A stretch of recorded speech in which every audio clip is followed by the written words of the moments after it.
Magandang araw sa atin lahat. Ito po inyong lingkod, Fred de Guzman, ang life coach ng Squad 244 ng Philippine National Police ng Santa Maria, Bulacan. Tayo po ay tumatalakay ng salita ng Diyos batay sa aral na itinakda ng ating pamahalaan kung saan ang Philippine National Police ay merong tatlong, should we say, core, tatlong bagay na importante, should I say, kung saan nakaikot ang kanilang leksyon. Una, God-centered, service-oriented, family-based. Dito po tayo sa God-centered kung saan mainam na talagang maintindihan ng lahat, whether you are in uniform or civilian, na kung wala ang Diyos sa ating buhay, wala tayong magagawa. Kung tayo ay hiwalay sa Diyos, wala tayong magagawa. Kung tayo ay hindi umaayon sa Kanyang salita, walang direksyon ang ating buhay. Yan po ang nagaganap sa napakaraming tao ngayon, that the more they stay away from God, the more they would not listen sa pangangaral ng Kanyang salita, ang tao po ay nangasingsay. But for this lesson, hindi man natin kayang maarok ang lalim ng Kanyang salita.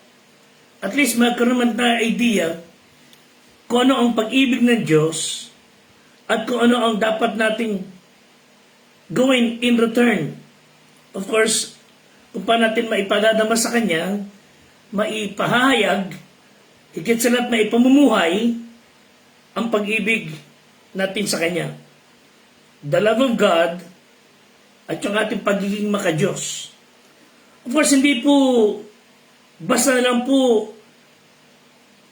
salita lang na ako'y maka-Diyos, ako'y nagmamahal sa Diyos, okay na sa Diyos. Meron pong kailangang pasimulan kung saan ang ating Ama sa Langit tatanggapin yung pagiging maka-Diyos natin at yung ating wikay pagmamahal sa Kanya ay maging kalugod-lugod. Tapos simula noon, tayo ay makakilala sa Kanya ng personal. Because you just cannot love Him if you do not know Him. Ako pinaging Kristiyano noong May 25, 1983, kung saan narinig ko ang pangangaral ng salita ng Diyos na si Kristo ay nagkatawang taong Diyos at nagdusa sa Kalbaryo, binayaran ang ating mga kasalanan, at siya nabuhay na muli after 3 days, at ako'y sumampalataya sa Kanya bilang aking tagapagligtas. Inaanyaan ko siya mag-aral sa aking buhay. Hindi man ako naging perfect, but I experienced the joy of being forgiven. Tinanggap ko po ang inialok niyang buhay na walang hanggan. At ang kapalit noon ay pagbabagong buhay. Eventually, I was able to love Him. Hindi man kagaya ng pagmamahal ninyo sa Kanya, but I know I love Him. Dahil sa mahal natin ng Diyos, mahal ko ang Diyos, pinahalagaan natin yung mahahalaga sa Kanya. Yung ayaw niya, hindi natin ginagawa. Yung nakakadoon, hati sa Kanya, siyang dapat natin gagawin. And today, may we learn a scratch of the truth about the love of God. Generally, do people believe in God? Sadly, no. Kung talagang tao pinabubuhay na naniniwala sa Diyos, hindi po kalat ang corruption, hindi po kalat ang kriminalidad, hindi po kalat ang juvenile delinquency. Kung ang tao talaga ay mahal nila ang Diyos o kilala talaga nila ang Diyos, if people really believe that there is God, hindi po sila mangungulimbat ng gamit ng iba, hindi sila mag-iimbot ng hindi kanila. Andun sana ang katinoan. Ngunit, be that as it may, tayo na nakakilala kay Kristo, we who claim to be believers in Christ, tayo na nagsasabing may takot sa Diyos, it's our job. Katungkulan nating lahat. I-share to let people know na merong Diyos na nais ibaguhin ang bawat isa. Na merong Diyos na gustong makapanumbalik ang tao sa Kanya. And that would happen if you and I would have that boldness to share Jesus Christ.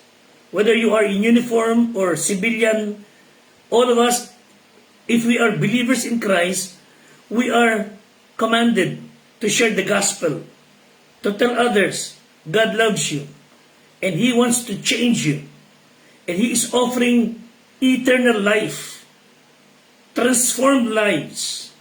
At kung tatanggapin lamang ng tao ang katotohanan yan, magiging tunay sa kanya ang sinabi ng 2 Korinto 5:17, if anyone be in Christ, he is a new creature. So, do we really believe in God? How do we know God exists? How do we experience the presence of God? Yung mga tanong niyan ay sasagutin natin as we move on sa ating pag-aaral. I hope you would listen. You comment, you ask questions. Let us talk. Sapagkat importante malaman natin yung pag-ibig ng Diyos and how can we express the same sa Kanya. Matthew 22:36 to 38. Isang pangyayari sa Panginoon nung siya nasa lupa, nalapitan siya ng isang tao at wika sa kanya, Guro, alin ang dakilang kautos-utos sa kautusan, which is the greatest commandment? At sinabi sa kanya ng Panginoon, ibigin mo ang Panginoon mong Diyos ng buong puso. That's the greatest commandment. Buong puso, buong kaluluwa, buong pag-iisip, ito ang dakila at pangunang utos. You see, the existence of God can be intelligently answered because He told us and He revealed to us sa Kanyang salita. Hindi po mahirap mapaniwala ang merong Diyos sapagkat everything you see, the universe, all creation was done by the Creator. So the question is, how do you know there is God? Mga pilosopong tao na wika nila hindi man daw nakikita pero naniniwala tayo sa bagay na hindi nakikita. Sabi ko, kung iki nakarating na or naniniwala ka merong China or America pero hindi ka nakakarating doon, but you believe merong ganon sapagkat may nagsabi sa iyo. I believe there's God. Alam niyo bakit? Kausap ko lang siya kanina. Bago tayo magsimula mag-usap, kausap ko lang siya. Nilapitan ko siya, dinalanginan ko siya, idinadaing ko sa Panginoon ang maraming bagay. I know there is God. I have experienced His presence. I know personally, He is real sa aking buhay. God does not only exist, ipinaalam niya yung kanyang plano sa atin. He revealed to us who He is, what He is like, and what His plan for mankind. Yun ang kaibahan ng ating Panginoong Diyos na si Kristo sa ibang Diyos-Diyosan na ikinakalat ng mga naligaw na landas. Again, I know there is God because of this powerful book, the Bible. Ang Biblia lang ang tanging aklat na nagpahayag ng tamang turo, tamang aral, doktrina na mayroong Diyos na nagmamahal sa atin. Sinikap mang wasakin, pasinungalingan, sinikap man alisin sa kamay ng mga tao ang kopya ng Biblia. The evidence of God's existence has become more convincing. Sabi ni Martin Luther, emperors like Julius and Augustus have raged to destroy the Bible. Monarchs of Persia, Greece, princes of Egypt, the monarchs of Babylon, and monarchs of other places, they tried to get rid, uproot the Bible sa ating buhay. but they have prevailed nothing. All of them gone, yet the Bible still exists and will remain forever. Sinong nag-ingat ng kanyang salita against such mighty forces? Walang iba kundi ang Diyos mismo. Diyos ang nagpasulat, Diyos ang niakda, Diyos ang mag-iingat. Isang skeptic na si Jean-Jacques Rousseau ay nakapagsabi, aminin ko sa inyo that the majesty of the Bible astonishes me. Yung kabanalan ng mga evangelists na sumulat ng aklat has spoken to my heart. It has striking character of truth, so perfectly inimitable, na if this was an invention of man, they are greater than the greatest heroes. Mga kapatid, ang Biblia mismo gives sufficient reason to believe that it is the Word of God. The Bible revealed Himself. God revealed Himself to us. Sinabi ng Genesis 1:1, in the beginning, God. Sa Psalm 19 verse 1, it says, declare the firmament declares the glory and its handiwork. So the powerful Bible reveals that there is God. Secondly, physical body. Nung magkatawan tao ang Diyos, nakita ng tao ang Diyos lumakad sa lupa. Whenever Jesus walked on the water, they saw God walking on the water. When He did miracles on earth, they saw God doing miracles. God and Jesus ay iisa. John 10:13, sabi ng Bible, sabi ng Panginoon, ako at ang Ama ay iisa. Physical body. John 1:1, nang pasibala sa ang berbo, at ang berbo isuma sa Diyos, at ang berbo ay Diyos. Sa verse 14 ng Juan 1, at nagkatawang tao ang berbo. So, He was made flesh, nanahan sa gitna natin. You want to know who God is? You want to know what God like? Look unto Jesus. Si Philip lumapit sa Panginoon nung siya nasa lupa pa, and he told Him, Panginoon, show us the Father. At sapat na yun sa amin. Uwi ka ng Panginoon, matagal mo na ako kasama Philip hanggang hindi po ako nakikilala. Ang nakakita sa akin, nakakita sa Ama. Christ is the reflection of God the Father. So, yung tao na nagsisikap lumapit sa Diyos, makalapit sa Diyos, which they could not, dahil sa pagiging makasalanan, yung taong hopeless, helpless, pinuntahan ng Ama sa pamamagitan ng kanyang anak. Ang Diyos ang lumapit sa tao. God reached down to us. Yung taong walang kakayanan na makilala ang Diyos. Yung taong binulag ng dyablo at inalis ng pilit ang kaisipan tungkol sa Diyos. Pinuntahan ng Panginoon sa magitan ni Kristo. At ipinangaral siya sa marami, siya at ang mga alagad, nakarating sa atin, nakakilalang maraming tao. Si Kristo bumaba mula sa langit, nakilala ng marami, and they felt His presence. So how do we show that we love God in return? Tayo na nakarinig ng kanyang ebanghelyo, tayo na nakakilala, tayo na tumanggap ng buhay na walang hanggan, tayo na nakaranas ng binagong buhay. How can we show the love we have for God? Kasi nga, yun ang talagang pinakadakilang utos. Love God with all your heart, with all your soul, with all your mind. And we are expected to show Him respect. We are expected to show Him our obedience. Deuteronomy chapter 10, verse 12 and 13. Ang wika ng Bible, and now, Israel, ano ang hinihingi sa iyo ng Panginoon mong Diyos? Kundi matakot ka sa Panginoon mong Diyos, lumakad ka sa lahat ng kanyang mga daan, ibigin mo siya, paglingkuran mo ang Panginoon mong Diyos ng buong puso, buong kaluluwa, ganapin mo ang mga utos ng Panginoon at ang kanyang palatuntunan na aking iniutos sa iyo sa araw na ito, sa iyong ikabubuti. So why God wants you to obey Him because it's for our own sake. Revelation 4:11, the Bible says, Thou art worthy, O Lord, to receive glory, honor, power, for Thou hast created all things, and for Thy pleasure they are and were created. Kaya tayo nilikha ng Diyos para sa Kanyang kalulatian, para sa Kanyang kapurihan. Genesis 1:27, at nilalang ng Diyos ang tao ayon sa Kanyang larawan, ayon sa larawan ng Diyos, siya'y nilalang niya sila na lalaki at babae.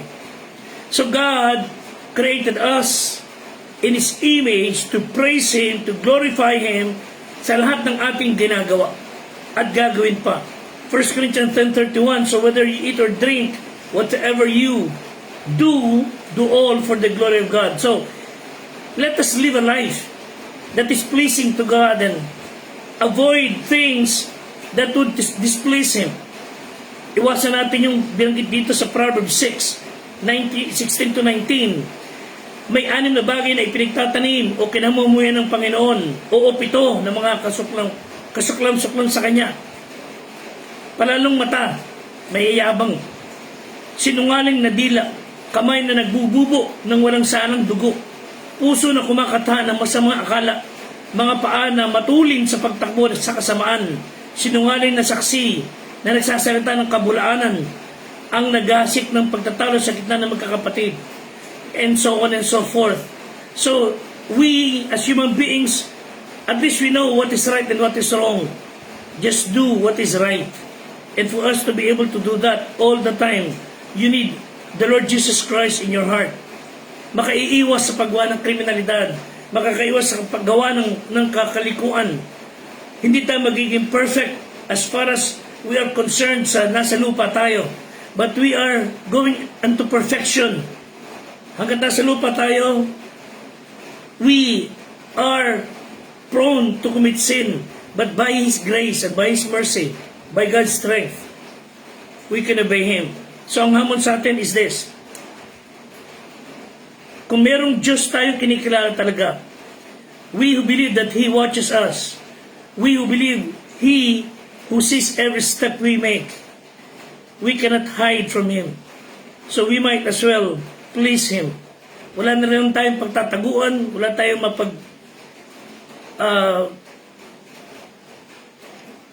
magagawa pang iba para siya'y malulati. Just obey Him.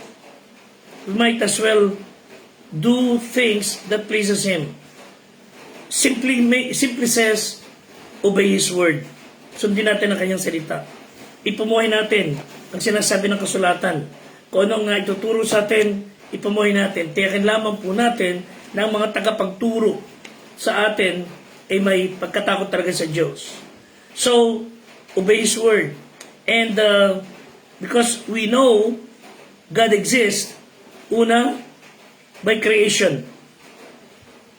We have no doubt, meron tayong Diyos because of the creation. Romans 1:20, for the invisible things of Him from the creation of the world are clearly seen, being understood by the things that are made.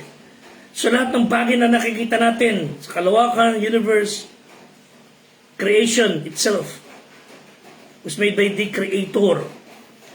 Simple na lang, yung relong nasa inyong mga kamay, hindi yan basta lang dumating dyan, sumilampot na lang, na buo yan. No. Buksan nyo yung ilalim yan.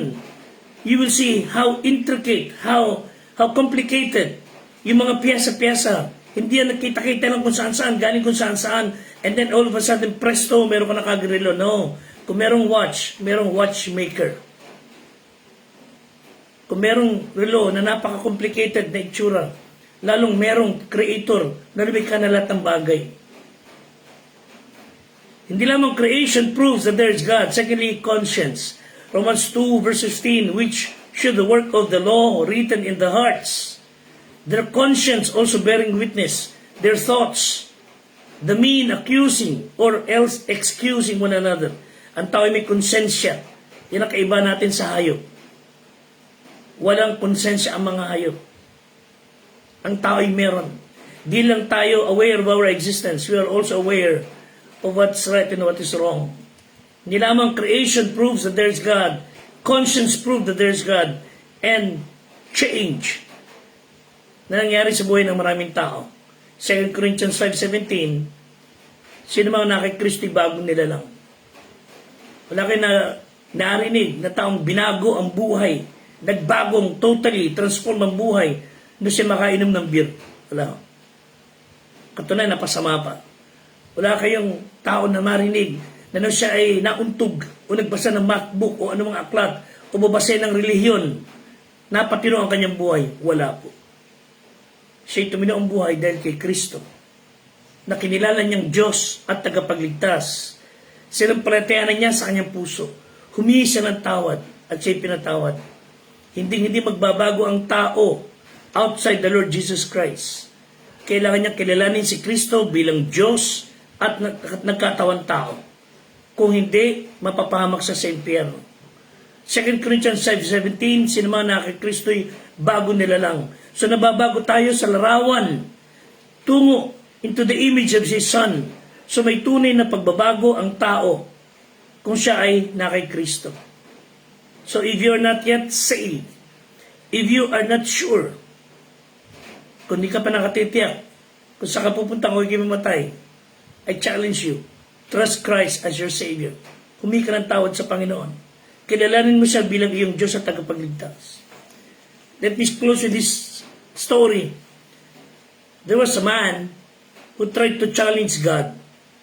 Pilit niyang hinahamon ang Diyos at sang araw, lumabas siya sa open space and tinuro niya kanyang kamay at sabi niya, Diyos, kala mo ikaw lang marunong malimika. Ako rin, kaya ko rin limika. Patutunayan ko sa iyo, kaya ko rin limika ng tao. Dahil nga may makulog na nga naman. At wika doon sa storya, wika rin ng Diyos, o sige, gumawa ka ng tao. Ang ginawa rin ng tao, sa buong yabang niya, inilis niya kanyang polo at simulan dumapot ng lupa. Sabi daw ng tinig ng Diyos, o teka, ano ginagawa mo? O, gagawa ako ng tao. Ano ginagawa mo? Kumukuha ako ng lupa. Sabi ng Diyos sa kanya, huwag mong pakialaman yan, lupa ako yan. Gumawa ka ng sarili mong lupa. Minsan ang tao, sa tingin niya yung kanyang kunting nalalaman, enough para insultuin niya Diyos. Wala po tayong kakayahan laban sa Diyos. Tayo sumuko, pasakop sa kalooban, higit sa lahat, kilala niyo siya bilang tagapagligtas. Then you will be able to love God and love others. God bless us all. Maraming salamat po sa patuloy yung pakikiisa. And may God give you peace. Until next time, salamat po.